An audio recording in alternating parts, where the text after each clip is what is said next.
Հունիսի 28-ն է, Լոռու մարզի երկրորդ օրն է Վանաձորից դեպի Ալավերդի ավտոճանապարհի Փամբակ գետում շարունակվում է երեկվանից ջրահեղձ եղած երկրորդ քաղաքացու հայտնաբերման աշխատանքները։ Արդեն 2 ժամից ավելի է դեպքի վայր է ժամանել ներքին գործերի նախարարի տեղակալ փրկարարծառայության տնօրեն Արամ Ղազարյանը, ով այս պահին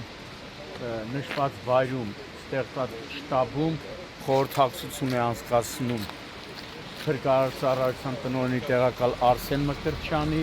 Լոռու մարզային փրկարարական վարչության պետ Սերոբ Գաբրելյանի, հատուկ նշանակության փրկարարական աշխատանքների իրականացման կենտրոնի պետ Հայկ Նաղդալյանի, փրկարարական ուժերի վարչության պետ Կիրակոսյանի սանունը ոնց էր, Արթուր, չէ՞, Արթուր Կիրակոսյանի գլխավորությամբ այս պահին արդեն մեկնում են մյուս վայրեր, որտեղ առավոտվանից ջրասուզակները, Սևանի հատուկ ջրասուզակներն ու ՀՆՓ-ի ջրասուզակները սկսել են որոնողական աշխատանքները։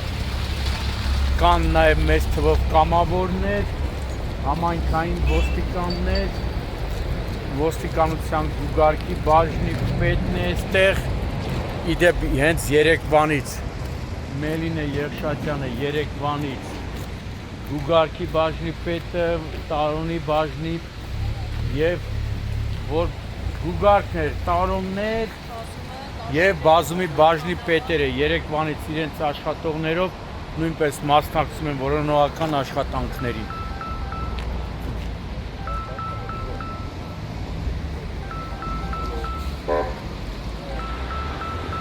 Շտաբն է